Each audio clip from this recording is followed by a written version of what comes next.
Hello folks, Reginald Scott here, and today I'm making a video all about brake pads on rim brake bikes. How to replace them, how to maintain them, what to do, when to do it, and just a little bit of information, tips and tricks about brake pads. So I'm a big fan of rim brake bikes. I prefer rim brake road bikes to disc brake road bikes.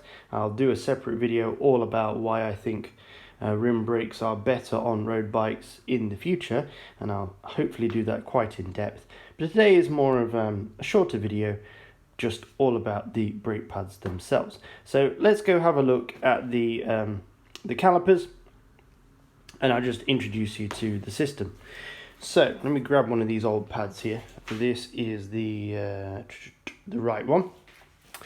So all brake pads, let's just start off with this, come with a little indicator on the back here. It tells you which direction the pad is going. That's very important. And it also tells you which side to place the pad. I do see with a lot of people who do home maintenance, they sometimes mount the shoes backwards so that the slit in the shoe is in the front of the shoe, not the rear. And they especially do that with the rear brake pads for some reason, and that can be a big issue, especially when you're braking, because you don't want the brake pad to shoot out the front of the brake. It should not be able to pass through, so the slit should always be at the back there, or in the opposite direction to where the wheel is traveling. If we go look at the ones at the back here, look, see, the slit is at the back. This is the right hand side one, so it should slide in there like that. As the wheel turns, it's going to push in this direction, so the brake pad just gets tighter and tighter. It doesn't come out. If the brake pad comes shooting out while you're braking, that's bad. Okay, so as I say, these are all marked, and as you can see, it's a little bit dirty as well, because it's been sitting inside the shoe, and all the dirt and grime that doesn't get washed away from the bike during bike washes ends up inside these shoes. So when you want to remove one of these shoes, what you have to do usually is there's a little grub screw here on the outside, tiny little screw, and you'll need a small Allen key for that, which I have over here. I should pop that down for a second. And let's go to the back here, because I have one that I have prepared to show you how to open it. So you got the little screw and get an Allen key. Now it's really important to use a fresh Allen key, one that isn't damaged in any way, that has a good head on it, that's clean, because it's really easy to round off these small heads, and they do tend to get stuck as well in the frame because they are exposed to salt and water and other debris that tend to stick them in there. So stick it in there with the smaller end of the Allen key. Make sure it's all the way in, and then you can just start unwinding that one. Once it's loose, you can then finish it with the longer side of the key, because that's just faster and easier. There we go, so we're unscrewing this thing now. Now if you're just replacing the pads quickly, you don't need to open this screw all the way. You can just open it far enough so it no longer touches. If you look here, you've got a little slit in the brake pad there. I can actually stick my Allen key in that slit. That slit, basically the screw inside protrudes into here and fits into that slit and stops the brake pad from coming out. Okay, so if we pull these out now, you can see on the inside that is where the screw is, and we haven't unscrewed it all the way. Obviously, if we were to screw it back in, then it will start to protrude on the inside of the shoe,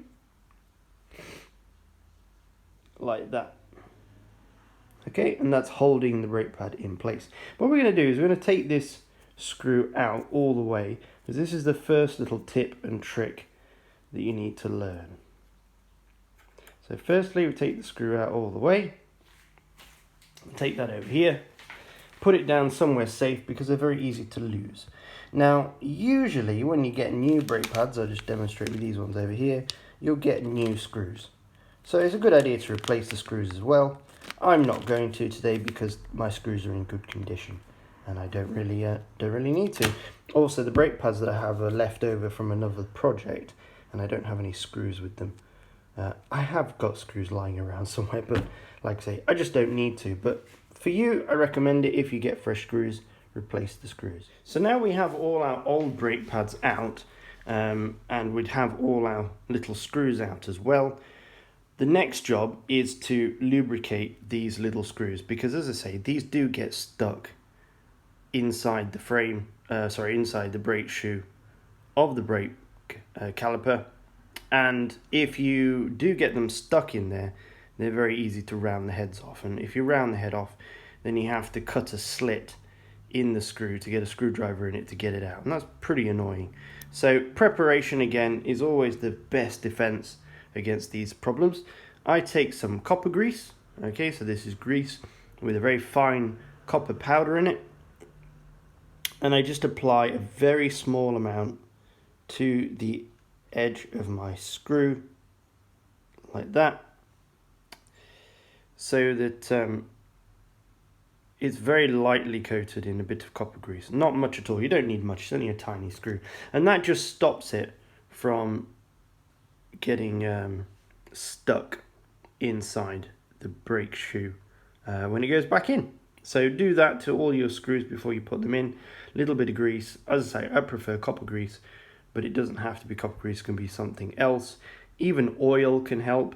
Just be careful that if you use anything really liquidy, that it might spread to the actual brake pads themselves, and then you're going to have a problem. So like I say, copper grease is better. Just don't get the copper grease on the rim of your wheel. I mean, you shouldn't do if you're using a sensible amount like this. Just don't go crazy with it and you'll be fine. All right, the next thing I'm going to talk about before I start putting things back together is the maintenance of the pads. So as I say, here we have some brand new pads, which are straight out of the box or straight out of the packet, and they've got fairly clean surfaces, although they're a little bit sort of, I don't know, when they come out of the manufacturing process, they're sort of a bit furry almost on the top. But this is what they look like when they're new. This is a wear indicator line, and these channels cut into the pads, or molded into the pads should I say, are there to displace water, and they can get quite complicated. These pads here from BBB, which are very excellent carbon brake pads for carbon wheels, they're not made of carbon but they are for carbon wheels, have quite complex looking slits in them to displace the water even better. And these are very, very good pads. They're quite high end, and as a result they're a little bit more expensive. But I'll talk about those more later. This is the most basic thing. So the idea is that as these press up against the rim of the wheel, if there's any film of water or debris on the rim of the wheel, as it gets brushed by, it's going to end up inside these slits and allow the pad to close fully. A bit like the way that the tread on your car tyre works on the road. It displaces the water so that the tyre can actually contact the road surface. So this allows the pad to contact the rim. And these, as I say, are fresh and new. These ones have been used. And so you can see it's a little bit shiny. And that is for two reasons. Number one, it's kind of polished. And another reason is because this is used on aluminium, there is very, very fine amounts of aluminium powder which is worn into the pad. Now you can see these aren't actually very much damaged. I mean, I've had these pads on my bike for ages, but I don't brake much. I try to avoid braking whenever possible, and so as you can see, they've not worn that much. I also keep my bike really clean, and I keep my wheels really clean. So again, there's not really much there to wear these out, but you'd be surprised how long I've had these on the bike. If I compare them next to each other, you can see the amount of wear. It's negligible on there. So a part of that is because of good maintenance as well. Keeping your bike clean, keeping your pads clean, and keeping your wheels clean is essential. Another thing you'll notice is it's full of holes. Okay, you see all these. Let me get a very small Allen key or hex key, and I can point out the holes. So you see here, you've got these holes all the way along the brake pad in various different locations. Now the reason those holes are there is because I have picked things out of these brake pads over time. So as they get used, they pick up stuff from the road, little stones, other little bits of metal, and because brake pads are made of soft rubber, that stones and what have you end up pressed into the pads, and then that can damage your rims. So every now and again when you wash your bike, just take your wheels out as you're washing the bike and check your brake pads. And if you see small little bits of metal or anything that doesn't look like it should be there, you take a knife like this one, and you just be very careful, of course, not to scratch your bike frame and not to cut yourself. But you get the knife in and you just pluck out any of those little bits of metal or whatever, and that's why you see those holes there. Those holes aren't really a problem, they're not going to cause any issue, but the pieces of metal and stuff that end up in the pads do prematurely wear your rims. So it's really important to keep on top of that. And you'll know that it's happening if you do have some debris in there, because when you brake, it will sound different. When you brake, it shouldn't sound scratchy. If you brake and you can hear this or, you know, like a really scratchy sound, and actually you can even feel it through the feedback of the brake sometimes, you've probably got a piece of metal or a stone or something wedged in one of your pads. If you can pull over on the side of the road and get that thing out now, brilliant. If you have to wait till you get home, if you have to wait till you can find somewhere properly to stop or get home, be very cautious and careful with your braking, because you don't want to again damage any of the wheels that you have with that stone or with that debris that's inside the pad. I'll show you the rim of my wheel actually, and you can probably see the damage that's been caused by those little pieces that end up in the rim. So here is my wheel, and you can see the wear indicator there. There's a little hole in the brake track. When that hole disappears, it's about time to replace the rim of your wheel. And you'll also see these lines. Can you see the lines in the brake track? So those lines here and here, that's where something has gotten into the brake pad and been pressed against the rim and caused a scratch that's gone all the way around the rim. So it's essential that you check and regularly clean your brake pads to prevent that from happening as much as you can, just to basically give your wheel as much life as possible, because paid money for it, you might as well make sure it lasts as long as possible. There you go, very simple. Now, what do you do with your brake pads if you're not replacing them? You still have used brake pads that are still good like this, it's still got plenty of meat on it. This wear indicator here, we're far away from that, so these have got plenty more life in. I'm replacing mine because I just have extra pads and I don't need to clean these again. But how do you clean them and maintain them if you do want to put them back into your bike? It's very simple. If we come over here to my vise, you may not have a vise at home. If you don't, you'll have to find some other way to hold and secure the brake pad. Let me just turn this a little bit more. So you take your brake pad, take one that's a bit more damaged, looks a bit worse. Here we go, this one looks worse.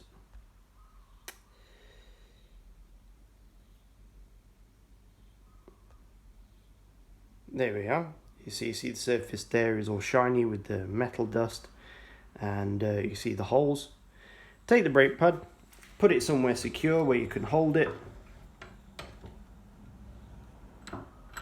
where it's not going to go anywhere. I'm using this vise. And then get yourself a metal file. Okay, so these are files traditionally used with metal. Make sure it's clean. You can use a brush to brush off the surface of the metal file so there's no metal fragments in it. A wire brush can help with that. And then I like to use a big flat one like this, and basically you just file off the surface of your brake pad.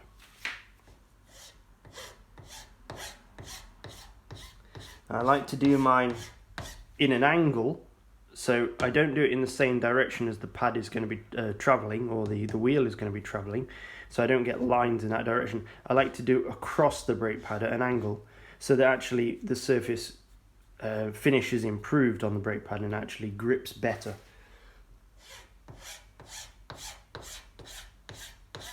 And while you're doing this, sometimes you'll actually see pieces of metal that are underneath the surface coming up, and then you can pick those out as well. Because I've just started scratching away at this, and I actually seen a piece of metal that is underneath the surface that I have missed from the last time I cleaned.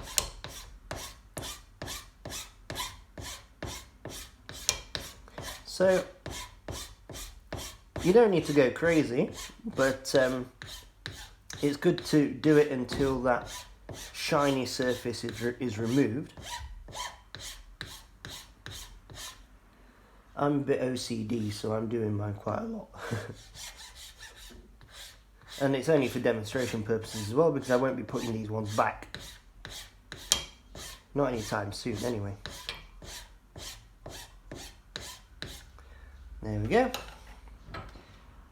So that one, shake off the dust, is clean. So if I show it to the camera, there you go. You see a little bit of metal there. Just wipe that off.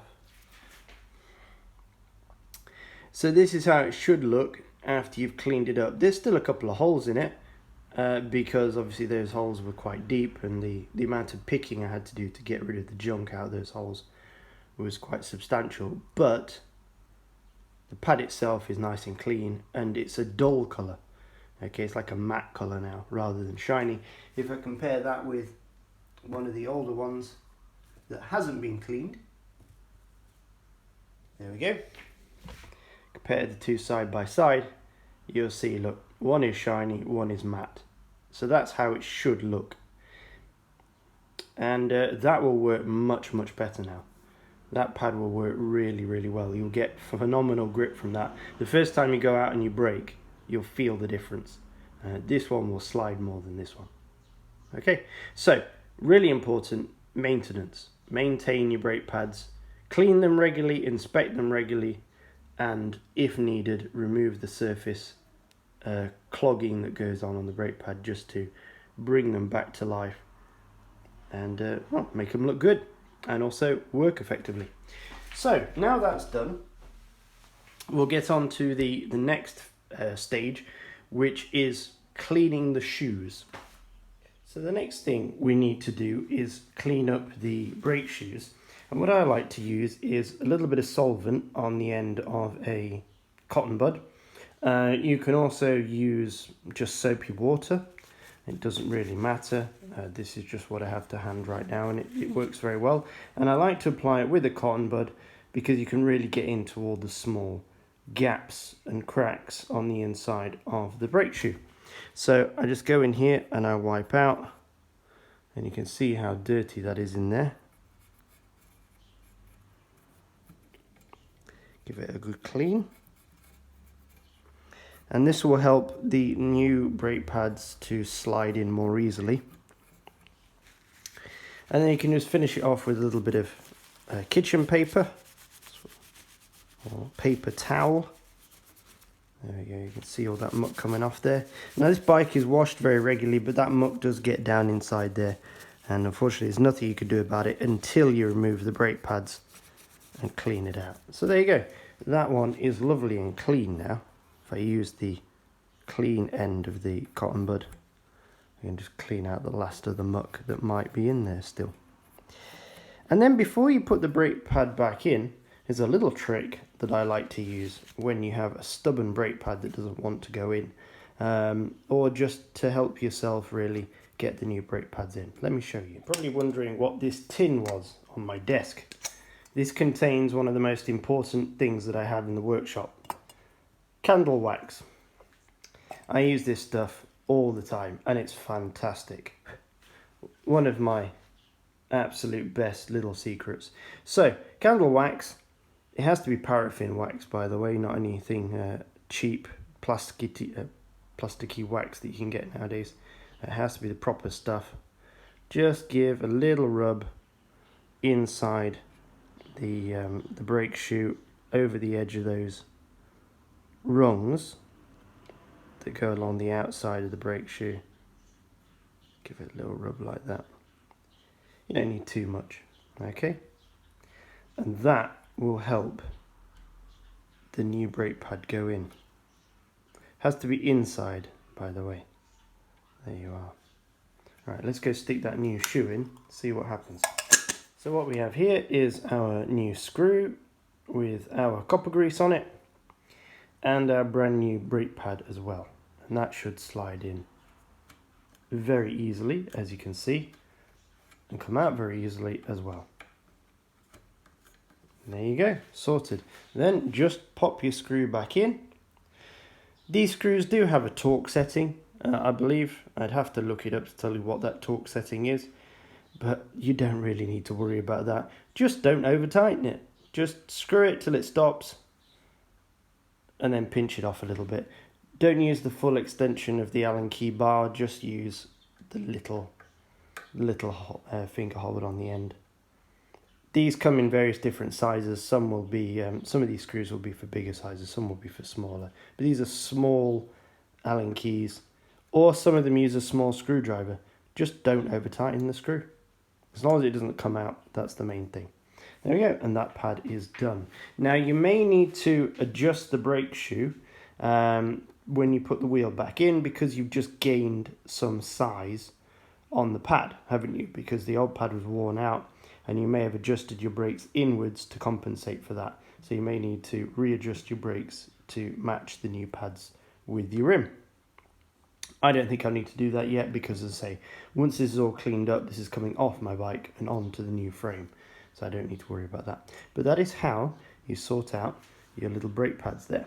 Now, let's go back to the table, and I want to show you one more thing. So, the final thing I want to talk to you about today is the different kinds of pads and the difference between pads for aluminium and carbon rims. So, what makes for an aluminium pad? Let me just get the clean one that we cleaned earlier. So, aluminium pads are characterized really by a much firmer compound.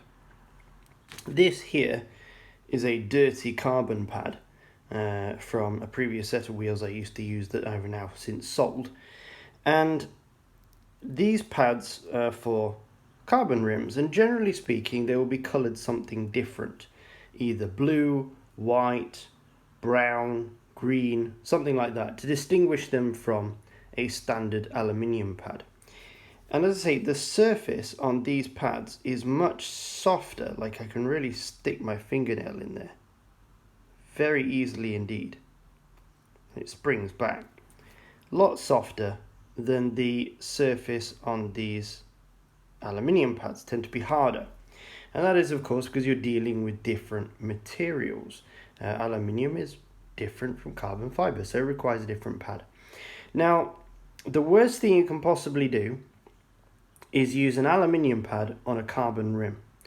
Because of what I was telling you before about how the aluminium pad picks up debris and dirt from the road if you've already used it on an aluminium rim, if you then transfer it and use it on a carbon rim, or you switch your wheels on your bike to carbon but you don't change the pads, that grit, that metal and that debris inside the pad is going to absolutely destroy the surface, the braking surface on your carbon rims. So don't do that. If you were to use a clean aluminium pad or a brand new aluminium pad on carbon, it's still going to cause excessive wear to the carbon brake track because it is firmer. It's of a more coarse and firm material, okay? So don't do that. That's the first thing. So use a specific carbon brake pad. Now these ones are Lifeline ones and they're very cheap, and to be honest with you, they're not very good. I won't be using them anymore.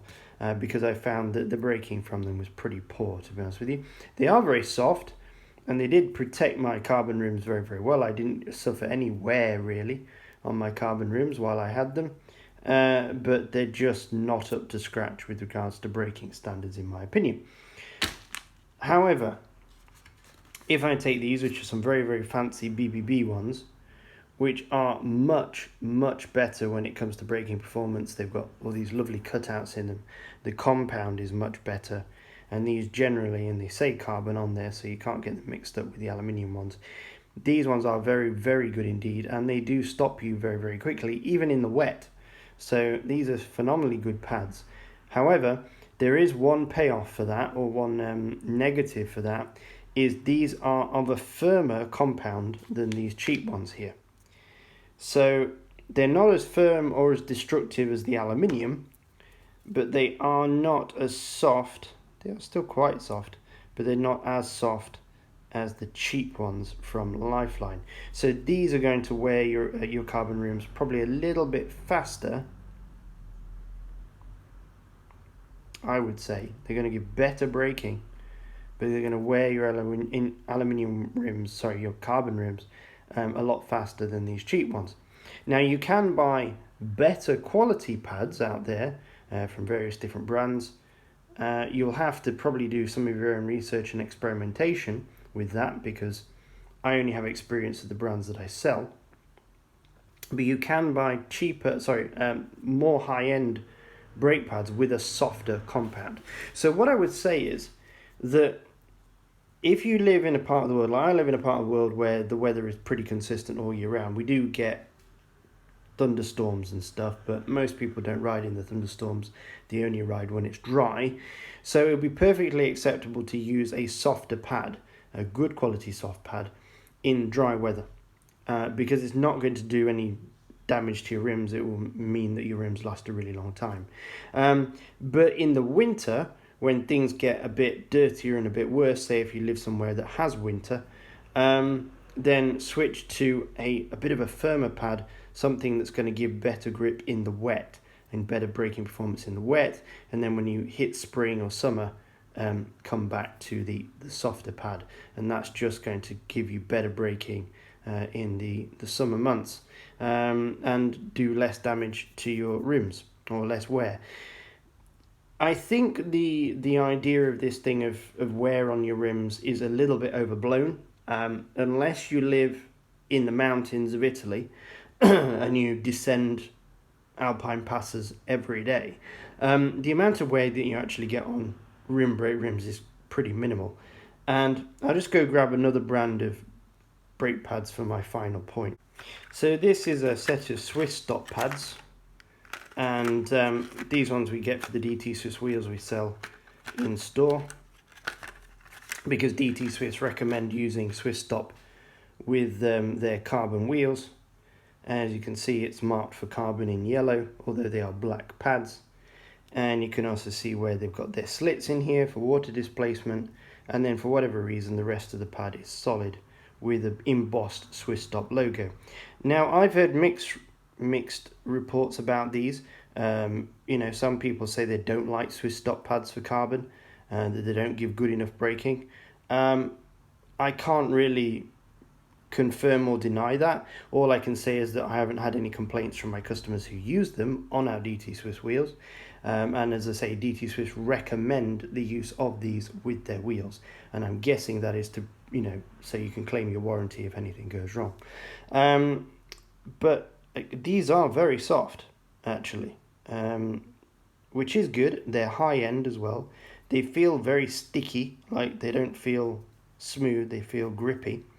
And I have a customer who's had his wheels now for 3 years, his carbon wheels from us for 3 years. He's got a set of PRC, performance race carbon wheels from us, 1400 die cuts, I think they are, or 1400 splines, I'm not sure. But they basically a nice high-end pair of carbon wheels. And he's been using these pads on his wheels, and he rides every week.